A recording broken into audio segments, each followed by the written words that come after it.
Okay. Yes. Action.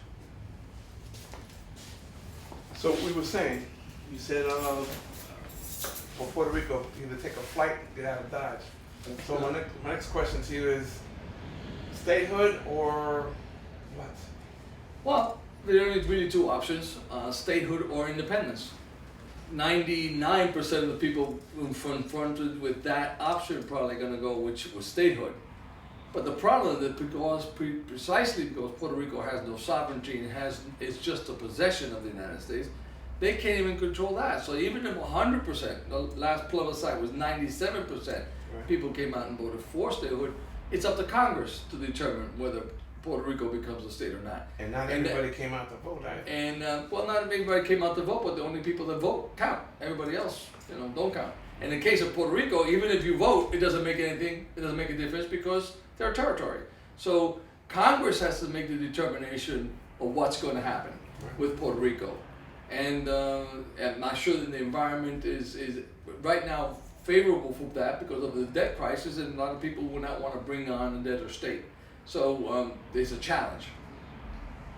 Okay, so they don't want to bring on a debtor state, all right, and how complicated is it for them to become a state then? All it would require, really, from what we know of the prior practices, is a bill by Congress passing and saying Puerto Rico will welcome you to state, and then they become part of the state. That's it.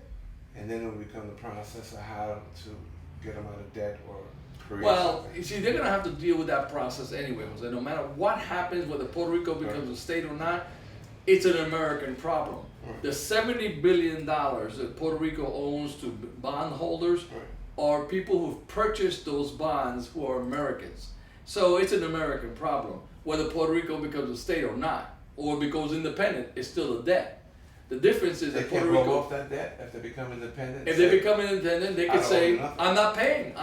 They could say that. Okay. But if they say that, it'll be worse than Greece because no one will lend them money and they'll never be able to get off the ground.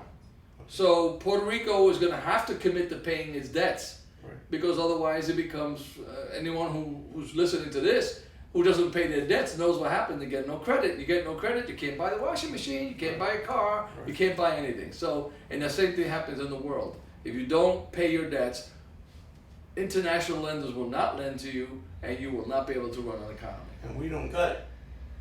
That's it. That's all we got. That's the 3 minutes. Okay.